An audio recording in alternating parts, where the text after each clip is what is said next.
Oi, gente, tudo bem? Com grande alegria, eu vou começar esse tópico, essa aula sobre metabolômica. Eu espero que os pacientes que têm fadiga crônica possam assistir, tenham bastante proveito. Essa aula vai ficar aberta, porque esse é um artigo de 2016, baseado no artigo de 2016. As próximas aulas vão vir mais atuais. Eu vou fazer um apanhado geral do que já está mais atual do que eu já vou apresentar nessa introdução. Mas eu acho muito importante para todo paciente, para todo fisioterapeuta que ainda não sabe, não teve contato do que são as ciências ômicas e como isso vai mudar a nossa vida e compreensão do que é uma lesão e como isso pode ativar mais na frente uma doença crônica, como é que a gente trata isso ou não. Eu acho que isso é extremamente importante para todo mundo poder ver. Quem não é da área de saúde, se puder compartilhar, quanto mais pessoas puderem e puder acessar isso e começar a entrar nessa pesquisa e começar a trabalhar para o bem de vocês, para o bem de todo mundo, melhor será para todo mundo, eu acho. Essas pesquisas não podem e não devem ficar escondidas por causa de uma ciência que precisa de patente. E vamos lá, então, começando. A ciência finalmente chegou mostrando como não é psicológico ou está tudo na sua cabeça. Principalmente para as pessoas que têm fadiga crônica, fibromialgia, Ehlers-Danlos, síndrome da fadiga crônica. Esse novo paradigma de doença descobre que os sintomas de doenças crônicas surgem quando o corpo fica preso em uma resposta prolongada e fisiológica à ameaça que ocorre. Embora qualquer referência ao trauma psicológico ou físico como um fator de risco potencial para a síndrome da fadiga crônica e outras doenças crônicas muitas vezes leve profissionais da saúde, pacientes, familiares e a nossa cultura ocidental em geral a acreditar que a doença também é psicológica, tá tudo na tua cabeça. Essa percepção é equivocada e não é mais sustentável. E também é traumatizante. A ciência do estresse traumático, neurobiologia, epigenética e muito mais demonstram que tipos sutis e inalterados de trauma e adversidade alteram diretamente a fisiologia, a função celular, o metabolismo, a função do sistema imunológico, o sistema nervoso e outras atividades orgânicas e biológicas. Experiências de vida diversas aumentam o risco de doenças físicas autoimunes e outras doenças físicas crônicas, entre muitos outros efeitos. Os sintomas psicológicos são um sintoma separado de trauma e não a causa desses efeitos. Ridaut, 2018. O estudo de Novax, gente, esse cara é um gênio.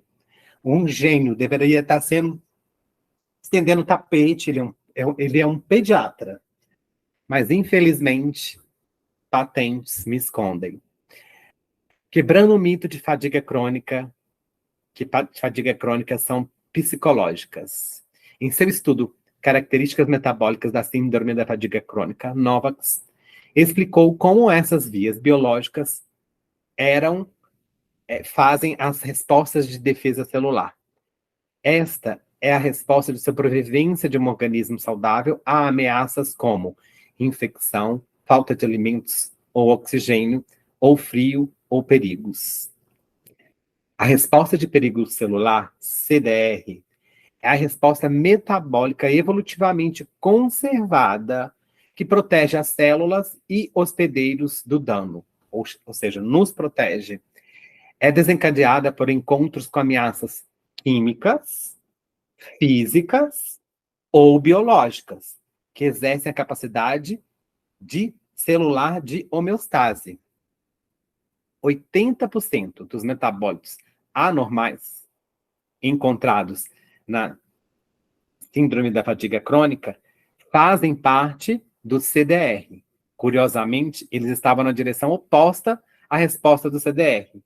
No estudo de Genovax, ele explicou que esses metabólitos encontrados na síndrome da fadiga crônica eram semelhantes aos encontrados em estados metabólicos muito baixos. Novax explica que o estado particular de Dauer, isso é alemão, eu não sei se eu pronunciei certo, identificado num estudo de síndrome da fadiga crônica, é semelhante, embora não exatamente o mesmo que a hibernação. Os metabólitos da hibernação são bem conhecidos a partir de estudo com C. elegans, um verme que se adapta a situações de risco de vida, como falta de alimentos e oxigênio, seca e outros estressores ambientais que não podem ser superados pela mobilização, com um estado de morte chamado Dauer. Dauer, como a hibernação, é um meio de preservar a sobrevivência, restringindo severamente as funções numa vida comum, como energia, digestão e movimento. Novax acrescenta que, semelhante ao Dyer, as síndromes de fadiga crônica parecem representar um estado de sobrevivência hipometabólico, que é desencadeada pelo estresse ambiental.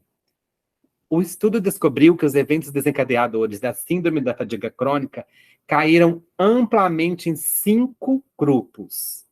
1. Biológicos. Infecções virais, bacterianas, fúngicas, mofo e parasitárias. 2. Exposições químicas. 3. Trauma físico. 4. Trauma psicológico. 5. Desconhecido. Para a maioria dos meus pacientes que eu encontro, eu sempre tive a certeza, desde 2010, quando eu comecei a estudar, por exemplo, Ehlers-Danlos, biológico. Principalmente exposição química, trauma físico, traumas psicológicos. Nessa mesma sequência.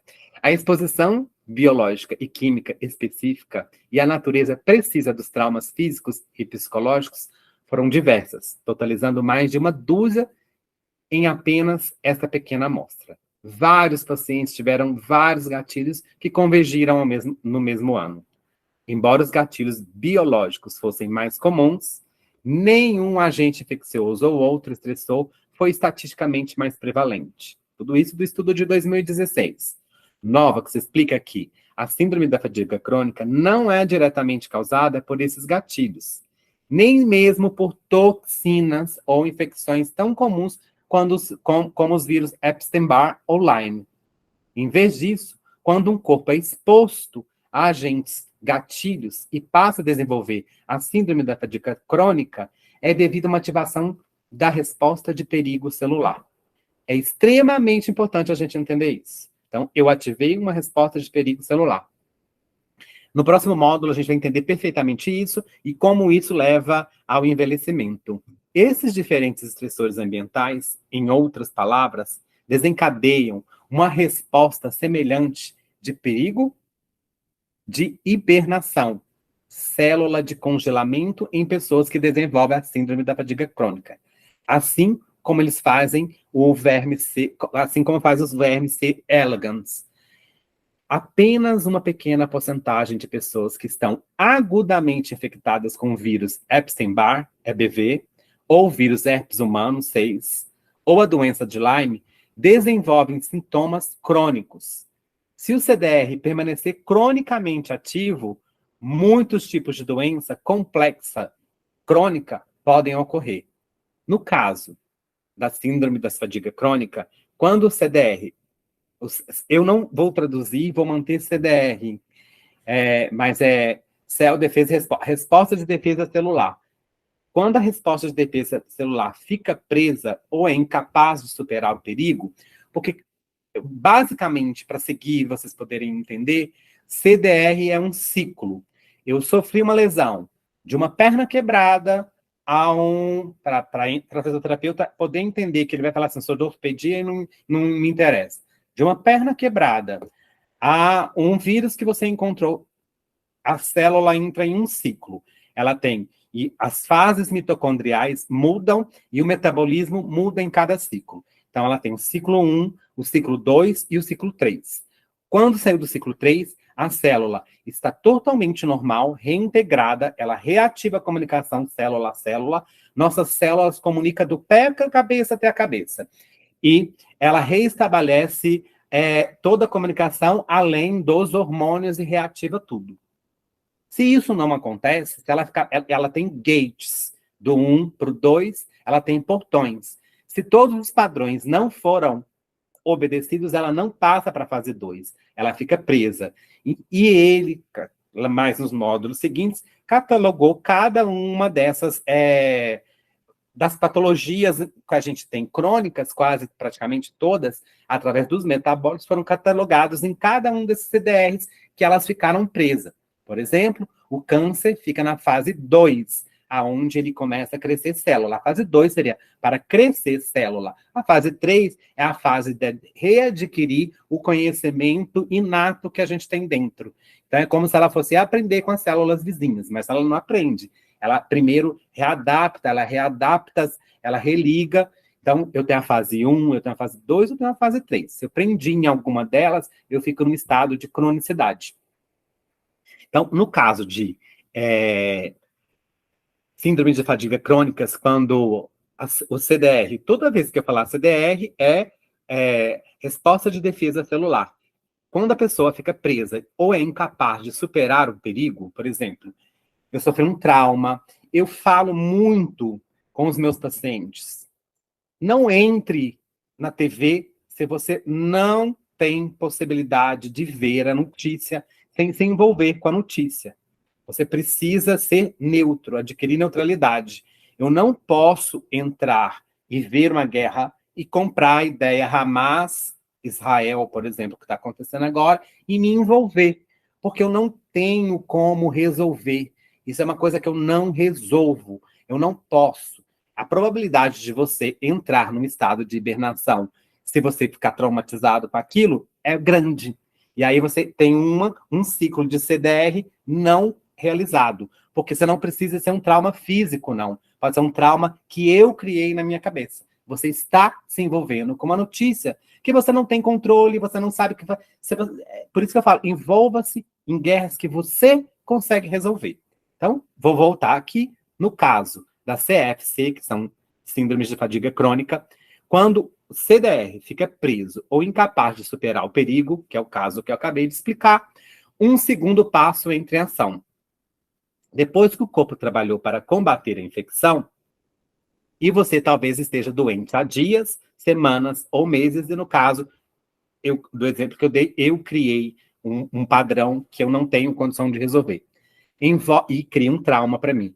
Envolve um tipo de metabolismo de cerco, que desvia ainda mais os recursos das mitocôndrias e sequestra os principais metabólitos e cofatores para torná-los indisponíveis para o patógeno invasor ou age para sequestrar toxinas em células e tecidos especializados para limitar a exposição sistêmica.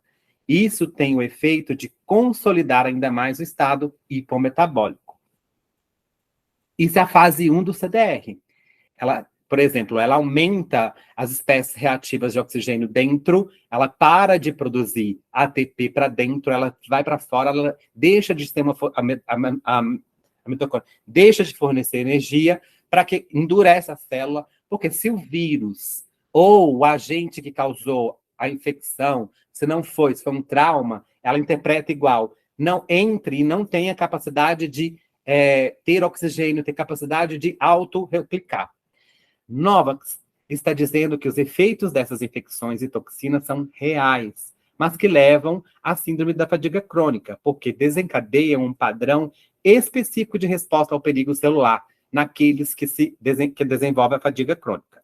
Apesar da heterogeneidade dos gatilhos, a resposta celular a esses estressores ambientais em pacientes que desenvolvem fadiga crônica foi homogênea e estatisticamente robusta. Esses dados apoiam a noção de que a resposta celular unificada e não o gatilho específico, tá vendo? O gatilho foi lá na TV que você viu. A resposta é unificada. Está na raiz das características metabólicas da CFC, síndrome da fadiga crônica. Portanto, para Qualquer pessoa que tenha desenvolvido síndrome da fadiga crônica após uma infecção ou exposição a uma toxina, como mofo, seu corpo pode ter sido diretamente afetado pela exposição, mas a doença surgiu por causa do CDR. E tudo isso implica, incluindo potencial dificuldade em se livrar da infecção ou toxina, ou, no caso que eu citei, um trauma que eu criei e que eu não consigo resolver. Pode ser um trauma físico também, tá?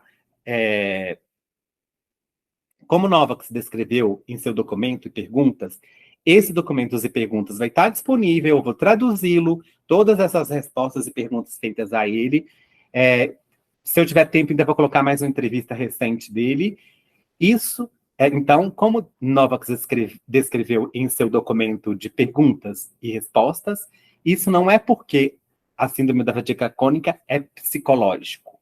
Vou fazer essa pergunta desse dia que ele estava fazendo perguntas e respostas. Ele tem aparecido muito pouco mesmo, muito reservadamente depois do Covid. Algumas pessoas ainda argumentam que o CFS, que é a síndrome da fadiga crônica, não é uma doença real, mas está tudo na mente das pessoas. Sua descoberta de uma assinatura química ajuda a quebrar esse mito? O professor respondeu, sim. A assinatura química que descobrimos é evidência de que a síndrome da fadiga crônica é um distúrbio metabólico objetivo que afeta o metabolismo energético mitocondrial, a função imunológica, a função gastrointestinal, o microbioma, o sistema nervoso autônomo, o neuroendócrino e funções cerebrais. Esses 7 sistemas estão todos conectados em uma rede que está em constante comunicação. Esses 7 sistemas estão todos conectados em uma rede que está em constante comunicação. Embora seja verdade que você não pode mudar um desses 7 sistemas sem produzir mudanças compensatórias nos outros, é a linguagem da química e do metabolismo que os ligam e interconecta. Pergunta 2. Você descobriu que a síndrome da fadiga crônica é causada por mudanças químicas. Por que você pergunta sobre o trauma infantil em seu novo questionário para o estudo expandido de metabolômica na síndrome da fadiga crônica? As perguntas me fizeram pensar que você era como todos os outros médicos que me disseram que a síndrome da fadiga crônica estava na minha cabeça. A resposta a essa pergunta, o professor respondeu, tem várias camadas. Talvez a mais importante se baseie em nossa descoberta de que o cérebro controla o metabolismo. Qualquer fator que cause uma mudança crônica na forma como o cérebro funciona, produzirá mudanças químicas e objetivas no sangue.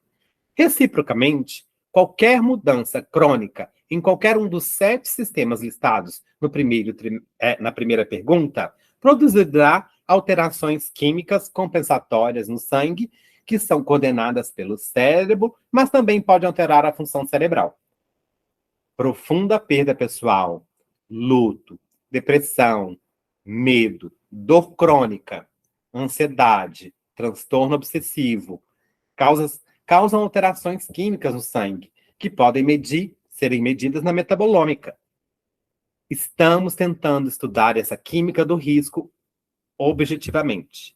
A ciência por trás do estudo expandido da metabolômica, da síndrome da fadiga crônica, exige que perguntemos às pessoas com síndrome da fadiga crônica e aos controles normais sobre trauma psicológico para ver se isso pode aumentar ou a suscetibilidade à síndrome da fadiga crônica mais tarde na vida e ver como o trauma anterior pode influenciar a metabolômica atual.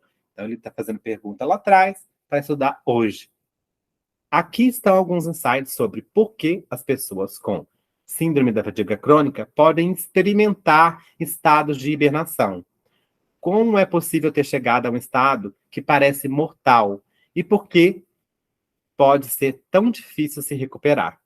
Você aprenderá sobre a ciência que apoia e expande as descobertas de Novax, que é a base fisiológica profunda e muito real para estados prolongados de hibernação metabólica.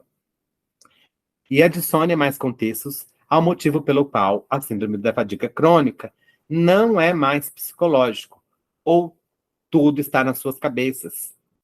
Enquanto células e tecidos individuais podem montar suas próprias respostas defensivas a infecções, feridas físicas, como cirurgia ou trauma físico, toxinas e outras ameaças, o sistema nervoso se envolve quando a resposta de defesa celular local fica presa e afeta todo o sistema, como o que ocorre na síndrome da fadiga crônica. O que isso quer dizer? Eu posso cortar aqui e imediatamente, se ficar só aqui, e não for, a célula se isola, essas células, elas só isolam para entrar no ciclo de cura. Se essa cura acontecer imediato, não envolve todo o sistema. Se for atingindo muito mais do órgão, ou que esse trauma foi acontecido, entra o sistema nervoso. Pode ser que o ciclo aconteça só em poucas células e eu consiga resolver, e não entre o sistema nervoso. É importante a gente entender, mais ou menos, uma comparação que eu vi num site, de o nosso corpo como se fosse uma cidade, um planeta, sabe? E aí, se acontece qualquer tipo dessas lesões, defensivamente é como se você desligasse uma região inteira.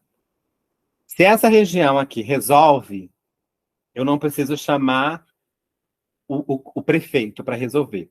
Se se engloba mais do que um bairro e vai passando para bairros vizinhos, 2, 3 bairros, aí vai ter que entrar uma administração mais pesada, porque a coisa está tentando mais coisa. E é isso que acontece, mais ou menos. Nosso sistema nervoso autônomo gerencia e regula funções fisiológicas como pressão arterial, frequência cardíaca, temperatura, atividade imunológica, digestão, função mitocondrial, níveis de energia, metabolismo e muito mais. Ele suporta essas funções direcionando processos celulares metabólicos e outras subjacentes em nossa fisiologia em certos momentos, como naqueles que envolvem muitos sistemas de órgãos e doenças crônicas. E faz isso